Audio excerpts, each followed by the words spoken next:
Tell me if you can see my screen. Yes, we can. Can you see the presentation? Yes. Yes. Great.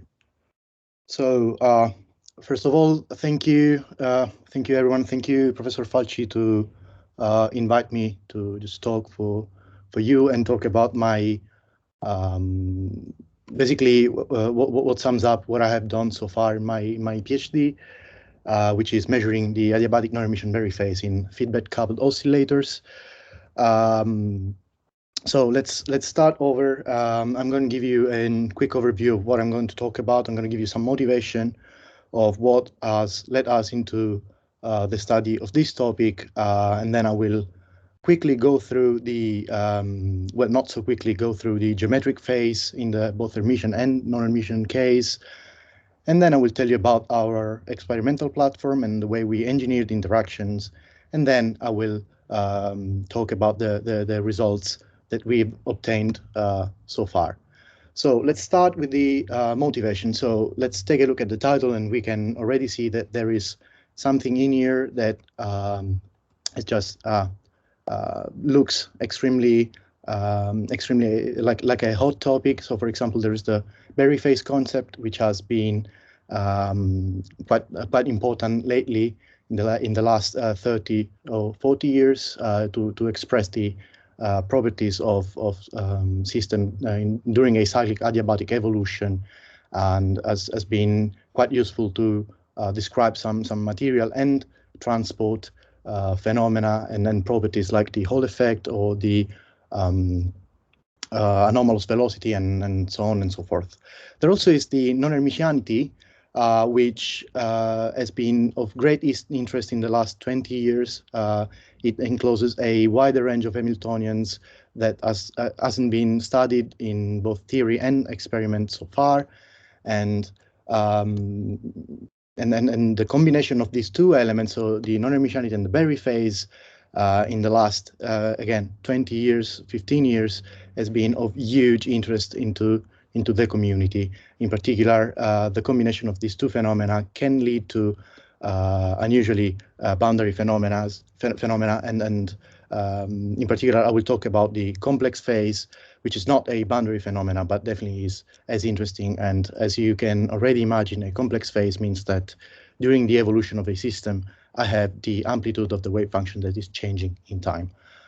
Last but not least, there also is the experimental platform that we've used, which consists of feedback-coupled oscillators. That is to say, these are oscillators which are physically disconnected but are coupled somehow. I will describe the way they are coupled, and these also are an interesting tool as for what is the mapping from quantum to classical world. So without any further ado, I want to talk to you about the geometric phase in both the Hermitian and the non-Hermitian case. In particular, let's start with something that probably most of us, if not all of us, know, which is the geometric phase in the Hermitian case.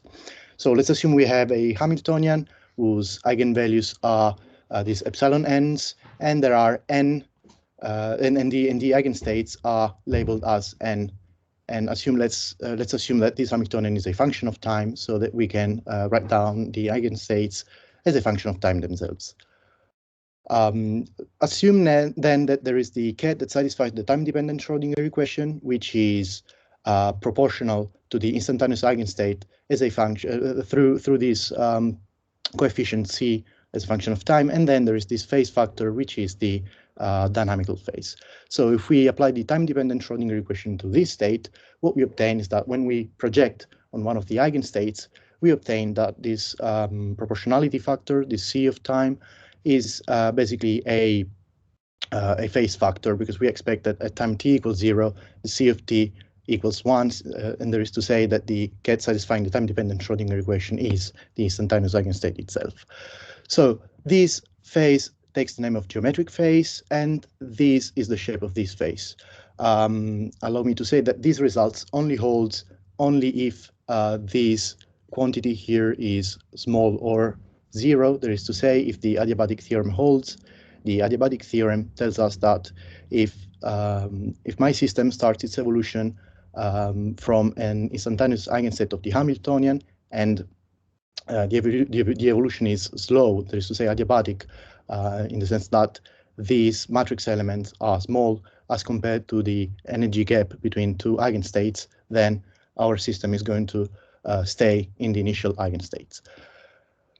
This phase factor can be also rephrased if we allow this time dependence to take place via some parameter, let me call it lambda, and this quantity here, this A, calligraphic A, is what is called the Berry connection. To be honest, this is called the Berry connection only when we are moving within a closed path. The reason is that in this case, this phase factor can definitely be gauged away, and in that case, it gives no contribution. So what happens to closed path?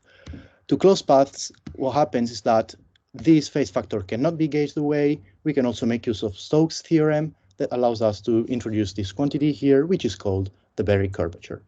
I already want you to see the connection in between magnetism and the geometric phase physics in the sense that this guy here looks like a magnetic field, and this Berry connection, which is also called the Berry vector potential, looks like actually the vector potential of this magnetic field.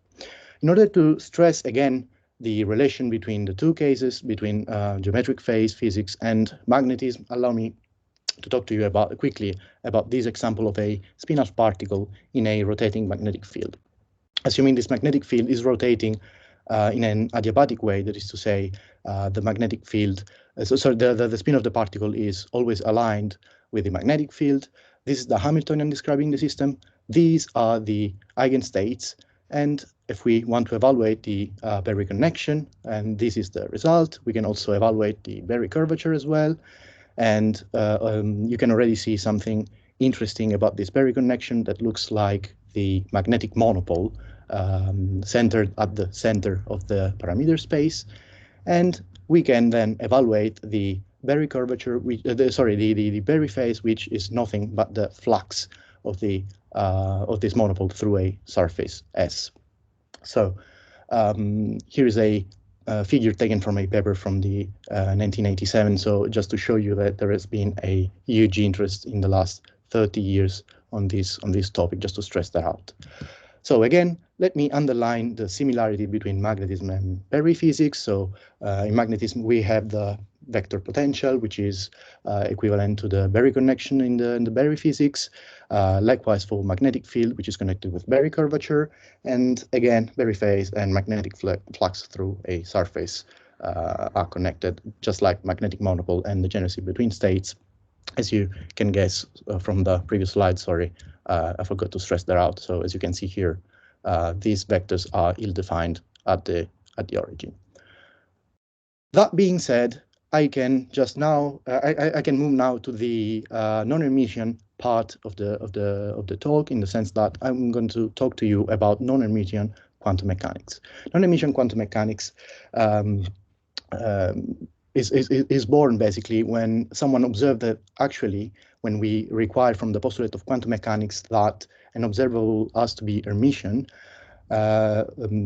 well, this is not really true in the sense that we require observables to be real quantities, and Hermitianity is an easy way of getting real quantities out of observables. So for example, let's assume we have our Hamiltonian.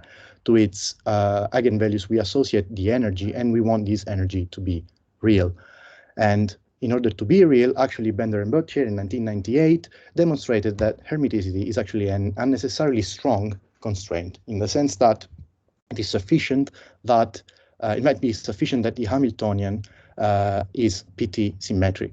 PT-symmetric means it is symmetric with respect to the parity and time reversal operator, where parity operator swaps the sign of the spatial coordinates, and time reversal operator swaps the sign of the time, basically. So I have a question. Yeah, please go ahead. What does it mean, can imply? Does it imply it or not? It does imply if you use the right eigenvectors.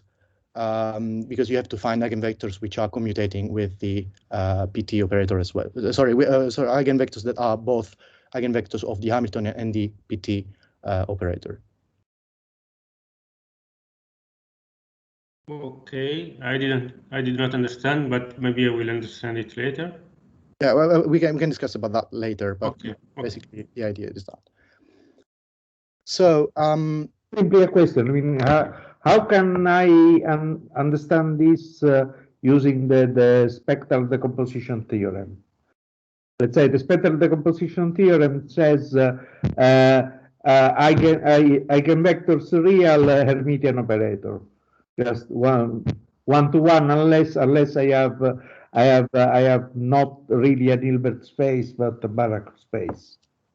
Let's say you mean here that I may have a dynamics leading to real spectrum of what?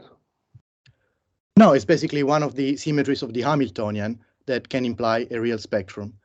I really have to be careful that I pick the right eigenvectors, and if I pick the right eigenvectors, then the spectrum. So I'm looking at the right space. Sorry, is real spectrum of the Hamiltonian? Yeah. Okay. Let's say this is. Let's hear them. So this non-Hermitianity then opened up in the last 20 years a wider class of Hamiltonians that can be explored, and these have been explored also experimentally. And as you can see here, there are some examples of one-way waveguides together with microresonators and then rings, laser rings, and so on and so forth. So let's take a look at the non-Hermitian quantum mechanics, and let's take a look at the difference between PT-symmetric quantum mechanics and what I've called the classic quantum mechanics. But be aware that this is still quantum mechanics, so it's not classic. So again, as I was saying, real eigenenergies are possible in PT-symmetric Hamiltonians. Again, we have to be careful in choosing the right set of eigenvectors, but we can do that against the classic quantum mechanics. So in quantum mechanics also, we can get the eigenenergy by solving the and the eigenvectors as well by solving the eigenvalue problem for the Hamiltonian, while with non-Hermitian quantum mechanics, we have to be careful because since this is non-Hermitian, we have to be careful whether we evaluate the eigenvectors either from the right or from the left of the Hamiltonian. And in general, these two bases are not connected by Hermitian conjugation. Also, there is another caveat with PT-symmetric Hamiltonian that it is not always true. It is not always true that the internal product of two vectors belonging to the right eigenbasis are orthogonal, and similarly for the left eigenbasis, for the vectors of the left eigenbasis. Whether, on the other hand, in classic quantum mechanics, the orthogonal eigenbasis, so the eigenbasis is orthogonal unless there are degeneracies, which I'm going to ignore. So what about? Sorry. This is something that I don't understand. I mean, usually definition of a basis is that you have a set of independent vectors, no? Linear independent vectors. But, yeah, sorry, you can't see probably, but just quotation marks around right and left bases, just to allow you to see that the vectors solving the eigenvalue problem when you apply them from the right or from the left. Actually, so do they form a basis in that space? It's slightly more complicated. So together they form a basis, and there is a number of papers. I guess this paper I've cited down there should clarify that explicitly, but this can be defined as a basis. This is very interesting for me. I mean, to me, okay. Yeah. I didn't know. Can I think something like this? I mean, let's say usually one is used to say first I check the spectral decomposition, the Reed's theorem, basically, and then I have a spectral decomposition and so on. So first I say that I check that an operator is diagonally realizable, and then one can show that if and only if it is Hermitian, the eigen values are real. But in this case, we are speaking technically of operators which are not diagonalizable in the canonical definition. Yeah. Also, there is a lot of physics which is not really needed. I mean, we are so used to orthogonal basis that when I was first dealing with this non-Hermitian stuff, that was non-trivial to just reproduce the results from classical quantum mechanics.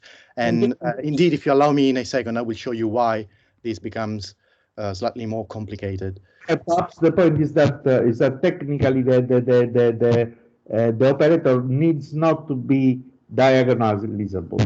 This is it goes to the usual case. Yeah. So as I was saying, it is not true that the so-called right eigenbasis, allow me to call it like that. So here it is not orthogonal. Likewise, the left eigenbasis, although this basis composed of both set of eigenvectors is has the so-called b-orthogonality properties. That is to say, the internal product of a left eigenvector with a right eigenvector is orthogonal. In order to see why things become slightly. I have a question. So, I mean, it is always orthogonal, or we can choose the eigenvector, the right and the left, such that they are orthogonal? They are orthogonal. They are orthogonal. Always, okay. So yeah, let's see. Let's take a look at what happens here with the geometric phase. So just like before, I have a Hamiltonian which depends on time. These are the eigenvalues, but now I'm considering the eigenvalues associated to the right eigenvectors. And these right eigenvectors are the instantaneous eigenvectors for the Hamiltonian. And allow me here to keep explicitly the norm of this eigenvector. And the reason why is that I want this C of time to be when I take the square the square of the C of time, the absolute mod squared of this C of time, this keeps track of the norm of my state. So let's now apply the time-dependent Schrodinger equation to this right eigenstate, and then I have to project. When I project, I use the b-orthogonality relation. Hence, I get that my C of t has a again a shape which is similar to the previous one, and here I have written it in terms of this calligraphic A with the superscript LR and RR. So this superscript means that we can have 4 possible choices for our Berry connection, either left, right, right, right, as you can see here. But if we start with the left eigenvectors and are careful in choosing all of the quantities, there's to say here there's going to be the left eigenvalue. Here is going to be h dagger. Then I just perform the same calculations, and then I will get the right left and the left Berry connection. So here I've already written down this as a function of the path in the parameter space, and allow me to just split this phase factor into parts, the real part and the imaginary part. So as you can see here, the ket satisfying the time-dependent Schrodinger equation is basically the same as the instantaneous eigenstate up to a phase factor, which is again the dynamic phase factor, which is well known, and then the same as in the previous case. And there's going to be also this geometric phase, which might have a real and then imaginary part. As for the real part, one could even gauge these away, but as for the imaginary part, I will now show you that not only this contributes to the fact that that the amplitude of the state changes, but it also has another very interesting property. In particular, let's take a look at its gauge dependent. So let's take a gauge for the right eigenvectors, a gauge for the left eigenvectors, which is not needed to be the same. And when we just evaluate the Berry connection, I get that both the left-right Berry connection changes and the right Berry connection changes. What is interesting here is that this guy is the same in both cases, so we can just take the difference of the two guys, and this quantity is now gauge invariant. If you take a look at the bottom line, this is actually what we had as the imaginary part in the previous slide.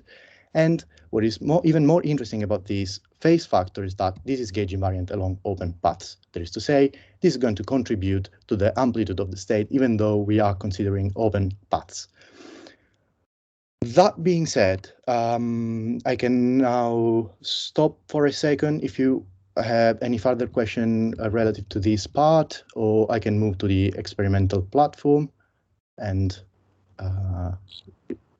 just of language. Gauge invariant here means Bergman invariant.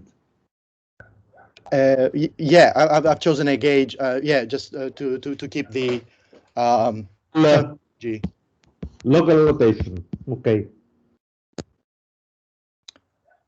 So yeah, let's move towards the experimental platform, and I will talk about the way we decided to engineer interaction in this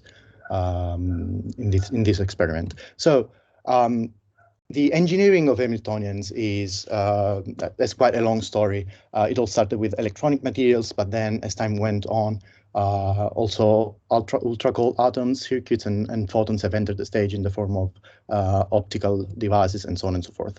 What we mainly focused our attention is in the field of metamaterials. So metamaterials are basically single units which are designed artificially and then arranged in some periodic fashion in order to obtain the properties one require. And as for the artificial units, one could think of using photonic devices or acoustic devices that use phonons. But what has taken a large interest in the last 6 or 7 years has been mechanical metamaterials. And I mean, as a personal comment, I find it extremely interesting platform because it's a physically huge device. I mean, macroscopic devices that you use to simulate quantum Hamiltonians, and I find it extremely cool. But yeah, personal notes on a side. In particular, we focus on mechanical metamaterials and to what is called coupled oscillators. So coupled oscillators. Question: how huge are they? Sorry? How huge are the mechanical materials? So, for example, the oscillators that we used in our platform were something like.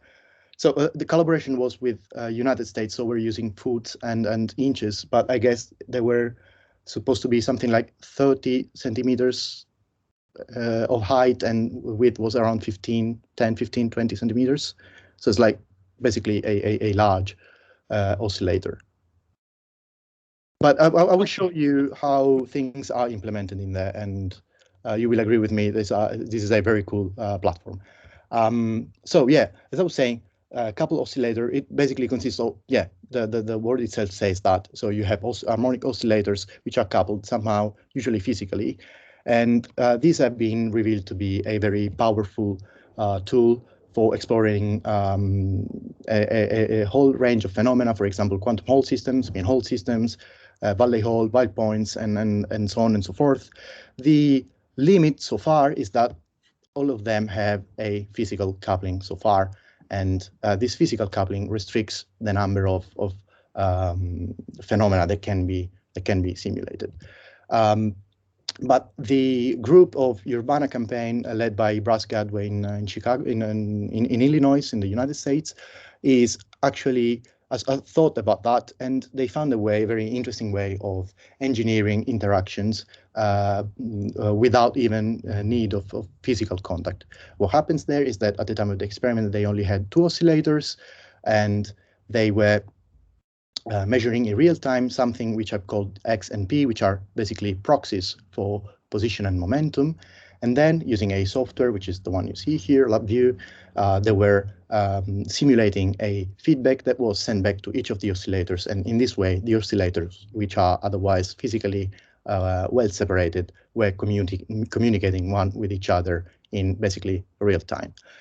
These allowed them to, first of all, define a way of reproducing interaction which have an arbitrary range. I mean, they only had 2 oscillators, but should you like they are doing, should they have a larger set of oscillator, they could make up some feedback that could be arbitrarily long or short range according to the needs. Also, the modulation of the signal can have arbitrary time. And so, for example, it can be adiabatic, like what we did, or it can also be stationary, or can be instantaneous. So there is a whole lot of interaction that can be engineered, and a whole lot of exotic phases that one might be observing later on. So let's take a look at how does the system work. So there is this oscillator which is connected with springs to some sort of support, and then it's connected to a magnet via a rod, and this magnet is inside a coil. And when this coil, this solenoid is run by current, then there is interaction, and one can send some input as a feedback to the system without the need of physical contact. So in order to prepare ourselves for mapping a classical Hamiltonian to, a quantum Hamiltonian on a classical system and vice versa, let's start with Newton's equation for uncoupled oscillators. And according to our system, it is much easier to measure acceleration and jerk, that is to say, the time derivative of the acceleration instead of position and momentum. But since time derivative of acceleration, since acceleration and jerk are connected by a time derivative, what we can do is use them as proxies, as I was telling you, of position and momentum, so capital X and capital P. As you can see here, P dot, in the P dot term, there is a force, F of K, and this force translates into this capital F that is what I'm going to call either force or feedback, but I will name them interchangeably, so don't get scared if I do that. So now that we have set up the observables, so the quantity that we actually measure in this macroscopic system, we introduce this quantity here, this alpha, and this alpha is a combination of X and P, and you can probably all see the analogy with quantum quantum harmonic oscillators, in which case these were all operators. So X, can you repeat what are these operators in this classical system? These are not operators. So capital X is a proxy. So it's like you measure the acceleration and then you say, okay, let's assume it can be associated somehow to something which reminds you of the position. Okay, so A is the acceleration and J is the jerk, is the rate at which the acceleration changes in time. Okay. But A and J commute. A and J are quantity are numbers that you measure out of this classical thing. So I'm not talking about operators at the moment. Okay. So yeah, so far everything is classical. So there is no HATs. I will definitely put HATs where HATs will have to be there. But so far there's nothing like operators. I haven't been clear enough, probably. Yeah. Okay. So so together with measuring at the same time one quantity, which is the acceleration, and its time derivative, which is the jerk, we are also measuring the instantaneous energy of the system. And let's just remember about this definition, because it might be useful later. In particular, just I want you to see that this is given by alpha times its complex conjugate. And if you think about the operator, the ladder operator, so alpha dagger and alpha, well, then that's that might be remindful of that of the number operator. So we now can write down the equations of motion using this quantity here, alpha, and again, here you have the feedback. I have explicitly written it down as a function of X and P, but I could have as well written it as a function of alpha and its complex conjugate. Okay, so so far so good. There is much more probably detail in this paper here, which is on the archive, and it might be a relevant reference if you want to understand better the setup. So before going any further, I will have to do some approximation on these systems. In particular, let's take a look at this system when there is no feedback in here. When there is no feedback in here, this differential equation has a solution, which is basically an object that is rotating with a frequency omega. So if this frequency is large enough and the feedback is weak enough, so that we can assume that the frequency is the largest is the largest. So the frequency is building up the largest scale. Well, we can do the so-called rotating wave approximation. This is a common approach in the field of optics, for example, where basically one sits in the rotating frame of reference with a frequency omega, and then whatever is not rotating at frequency omega is considered to be basically averaging out quickly. So is basically set to 0. What that means in terms of our dynamics equation is that the dynamic equation, which was this one at first, now becomes this, where the feedback has now become a fj of k, so is a matrix basically. RWA means that I have I've just factored out the factor of alpha, which is the only one contributing on the average out of all of the terms contained into RWA. And then in here, I will only have an even number of alpha star and alphas. So far so good. Everything is classical now. Let's take a look at what happens when we put hats on things. And in particular, let's take a look at this Hamiltonian, which is a mean field Hamiltonian. And you can already kind of see what I'm going to do here. So this is the operator corresponding to the feedback I want to send to the oscillator, and this is the normal ordered one, and j is the number of alpha dagger appearing into the operator. And if I take a look at the Heisenberg equation of motions in the for alpha and its quantum average, if I take alpha to be the quantum average of the quantum operator alpha, so the annealing operator, and alpha star to be the quantum average of alpha dagger, then we get that if you take h bar equal to 1, we obtain exactly the same approximation, the same equation of motion of the approximation I was showing you just in the previous slide. For example, very classical, very easy, simple harmonic oscillator. There is no feedback, and if you take a look at what happens here, is basically we get the rotating object with frequency omega. So the conceptual approach is this one. So one starts with the desired quantum Hamiltonian. We then derive the Heisenberg equation of motion, play a little bit with it in order to be able to apply the RWA and obtain the classical phase-space dynamics. So the connection between quantum and classical happens basically here, and then we apply we evaluate the feedback needed, and then we apply it to the coupled harmonic oscillator.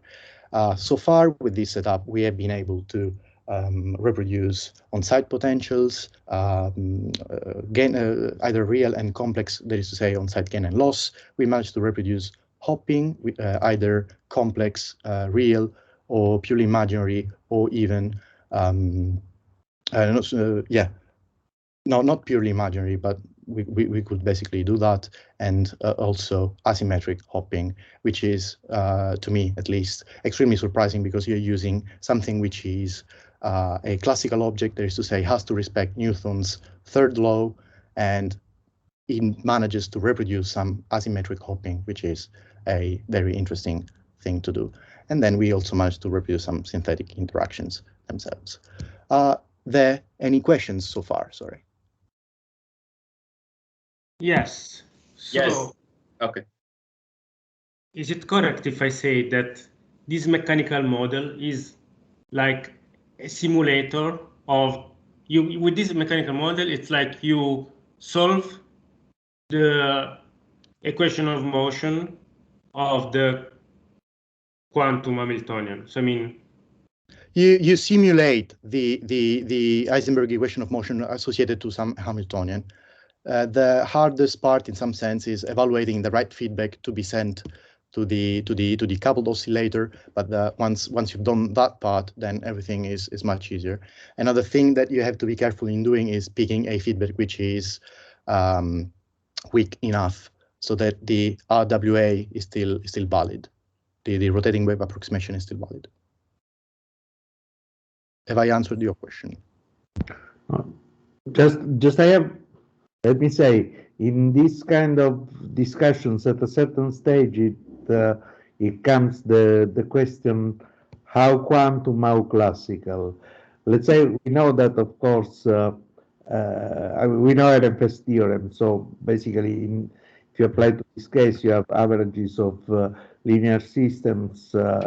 Hamilton, it's for averages transforms in Heisenberg equation transforms in Hamilton.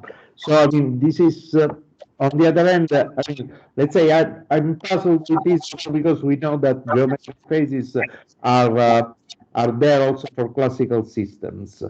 So I mean, what is there a clear cut between quantum and classical? Also, we have to remember that quantum averages are not. I mean, equation for quantum averages, even if they are the same, means something completely different operationally. Yeah, clearly. Yeah, I mean, the point is, yeah, this is what I was going to say. So we are using quantum averages, and these are it's definitely its drawbacks. Although it's quite hard to exactly control a quantum system and make it do whatever we want it to do. So this is a sort of compromise. Also, this is a good way of taking a look at what happens when we consider geometric phases and in a somehow real setup instead of just simulations. Of course, I know it is a provocative question, but let's say at a certain stage, somebody will ask you. I mean, why are you speaking about quantum mechanics? I mean, it's provocative. It's a stream just to create the question. Yeah, no. I can definitely tell you that there has been similar experiments in using quantum optics. I haven't read too much in detail about that, but there definitely has been attempts. But again, it's not really easy. And using mean field Hamiltonian is I would say a good compromise to try and take a look at what happens to a model and to investigate the role of geometric phase in a supposedly non-Hermitian system, if that makes sense. In fact, because also for me, so it looks like you describe mathematically these non-Hermitian systems, you have some equations, but then you simulate these equations in a classical system. So it is like so simulating them in a classical system, for me, it's the same as numerically solve them at the computer. So I don't see that there is a real quantum system that is non-Hermitian. I see that you developed some equations that are non-Hermitian, and then you solve those equations with a classical system.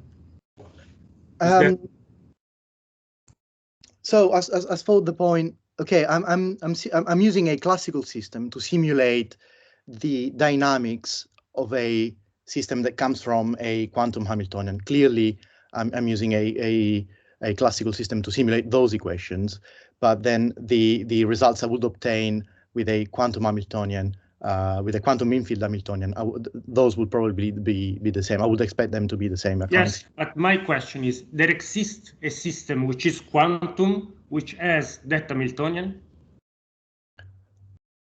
I guess so, yeah. I mean, we have simulated things that look like Bose-Einstein. Not simulation. There is a system that quantum. Yeah. So using this system, we have simulated something that has also been simulated in the field of ultra cold atoms. So, for example, what would be a non-Hermitian Hamiltonian in a real quantum system? I mean, a non-Hermitian Hamiltonian in a quantum system would be, for example, the Hatano-Nelson dimer, and this can be implemented using. Yeah, I'm going to talk about that, but you can definitely implement it in in the field of quantum optics. And also, I guess, in Bose-Gas, if I'm not wrong, they have done that. So yeah, okay, allow me to talk about the Hatano-Nelson dimer. So Hatano-Nelson dimer is basically two wells between which particles can move and have a different payoff in energy, either they go from the left to the right or from the right to the left. The Hamiltonian describing such a system is this one, and you can immediately see that this Hamiltonian is a non-Hermitian Hamiltonian. Actually, is not even equal to its transposed. I've also put this omega, which you can set to 0 just for the sake of completeness, but basically take a look at this guy here. This is the interesting part in some sense, because this guy here is real as long as delta J is smaller than J. That is to say, we are in the PT-symmetric regime, and the eigenvalues are real, as you can see here.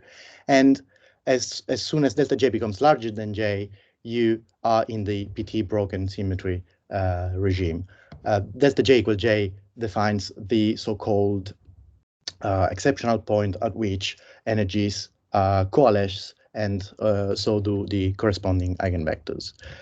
This system has also been studied in this paper here. Eva Maria did it in 2012, and this simulates basically a Bose-Einstein condensate, because you also have interaction on site, and you can just move up or down the height of these two wells, which is something that I'm not interested in too.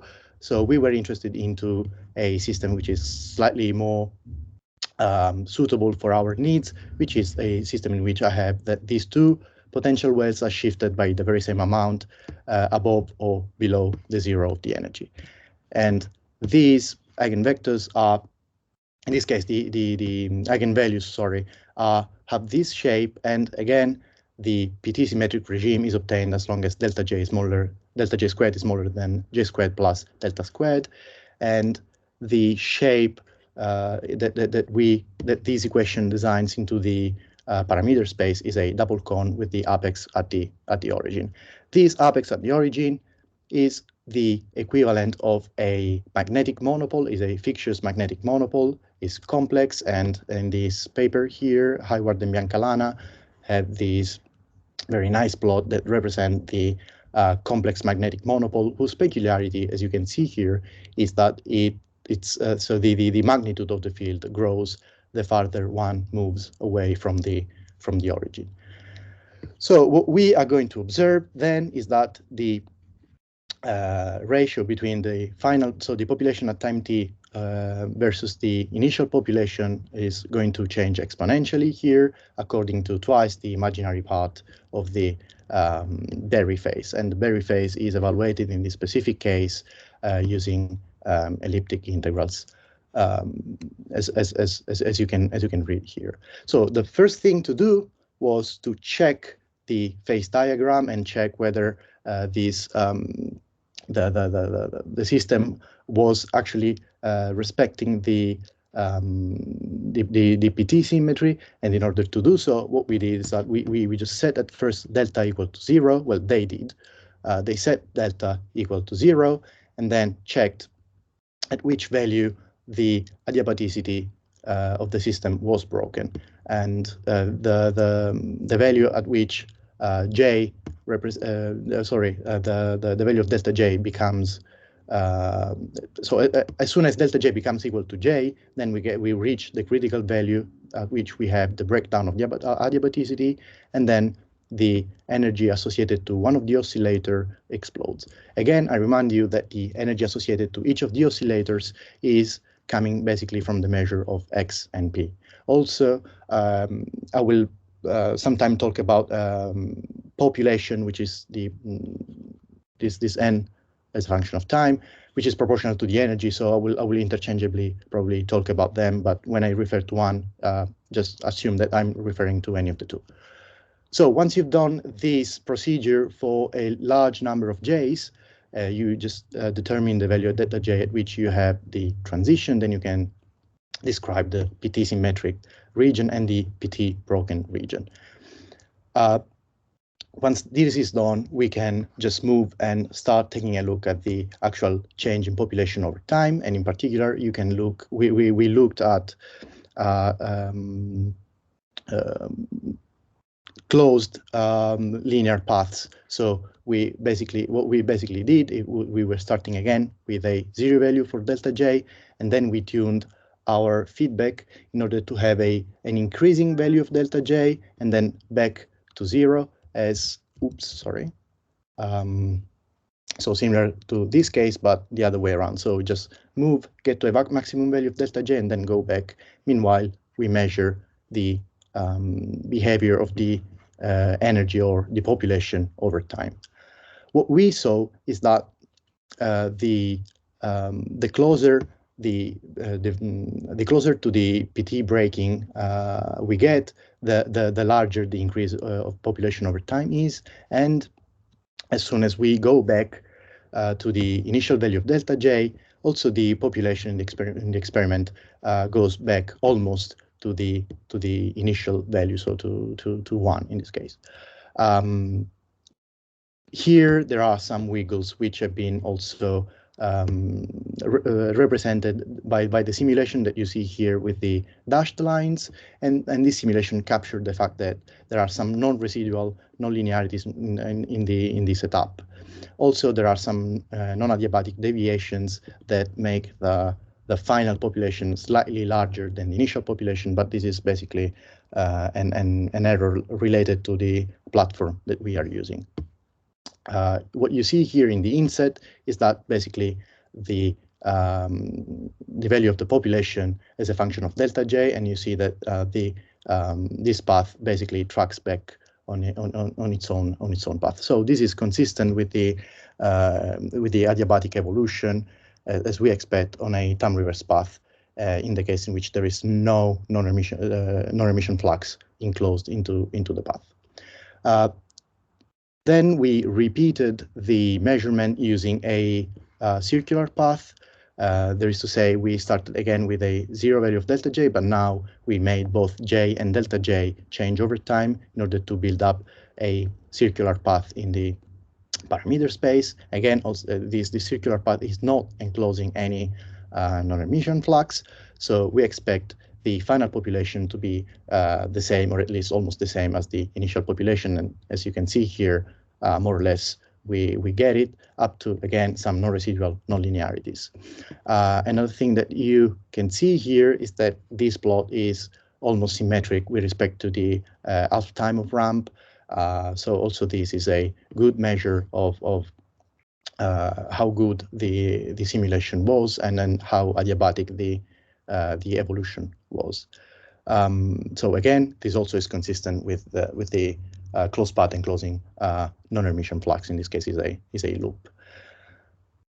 Once we've done that, we started adding a delta. There is to say, opening up a 3-dimensional possibility in our parameter space, and this basically is very similar to taking a look at the Aharonov-Bohm phase when the vector potential is complex.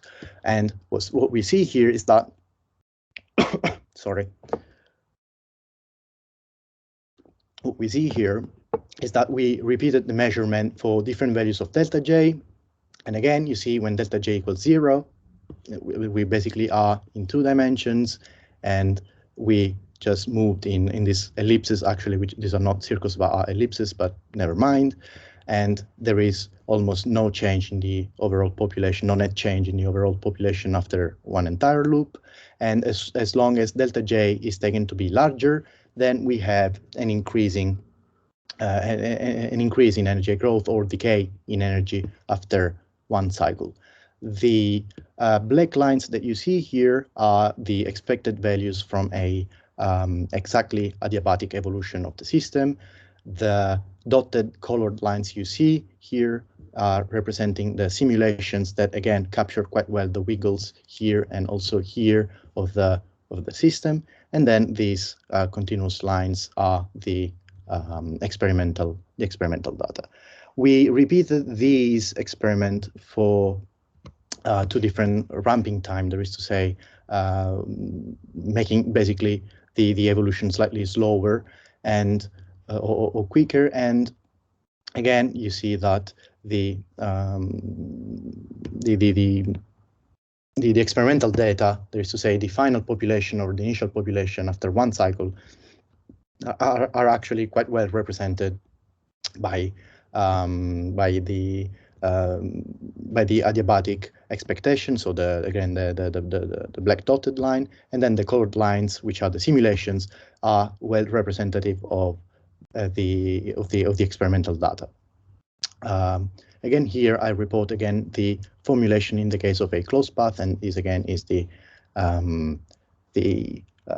elliptic integral. So just to sum up, what we did, it was we measured the non-Hermitian Berry phase in the case of a Hatano-Nelson dimer, and we found out that the geometrical contributions have actually an influence in the overall variation of the population, and that the geometrical contribution also come from from open paths. So it's not needed that we use closed path. And as future ideas for our setup, so the idea is just to scale down in size and up in numbers our setup, which is something that they are already working on, and I guess they have also managed to reproduce a 5x5 lattice of oscillators. And so the next thing we wish we can do is do something more lattice related, and then add maybe some non-linearities to the system. Before I finish and ask you for any further question, I want to thank, first of all, my supervisor, Hannah, and our collaborators, so Tomoki, who together with Hannah and I worked on the theory of that, and then the experimental group on the in the Urbana-Campine University, led by Bryce Gedway. So thank you for the attention. Thank you. Grazie.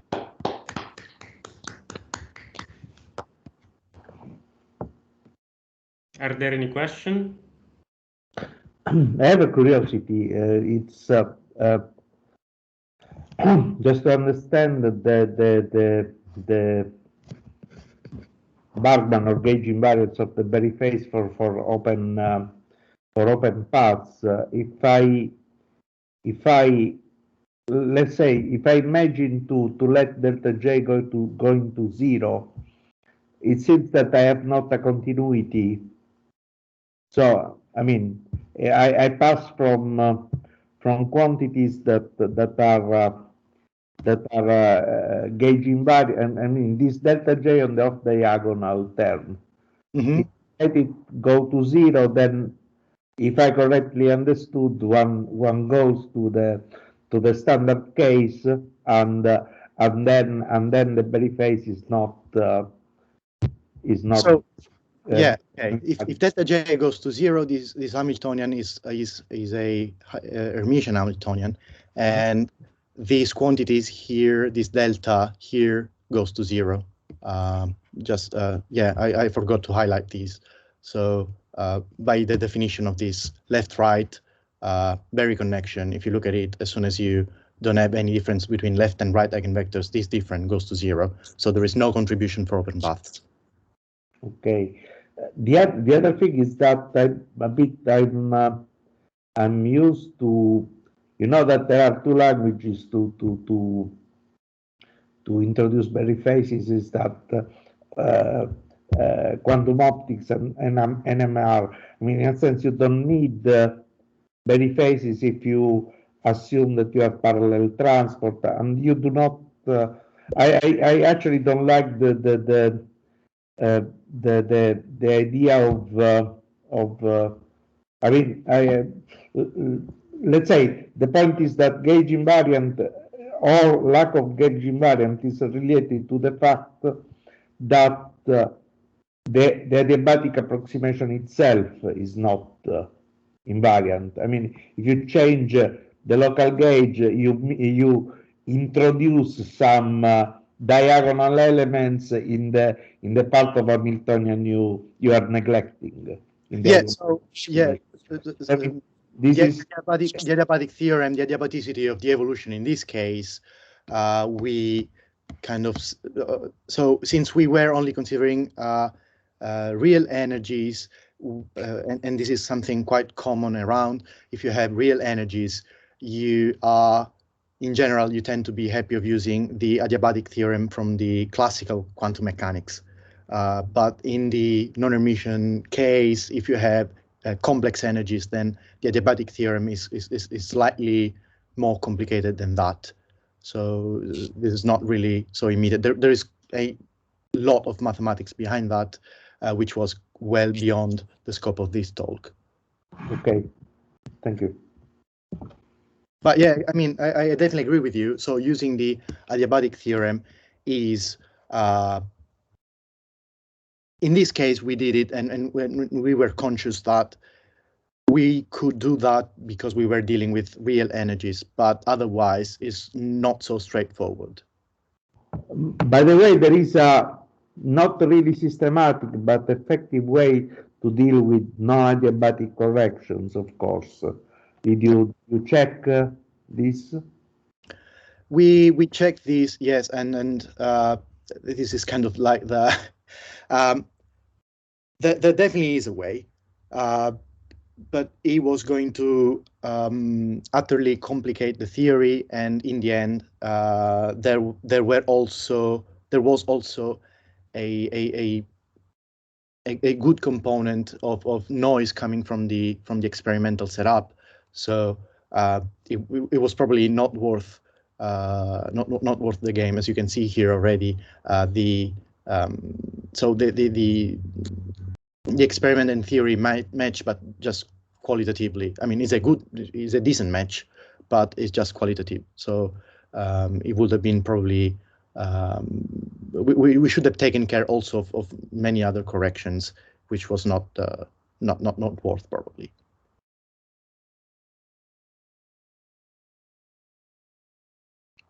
Is there any other question?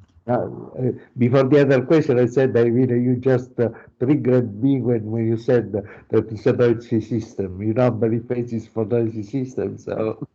Yeah, I know. That was a risky one. That was a risky one. Are there more questions? If not, let's thank Enrico again. Thank you. Grazie, speriamo. Thank you. In presenza. Sì, speriamo sì. Buon viaggio.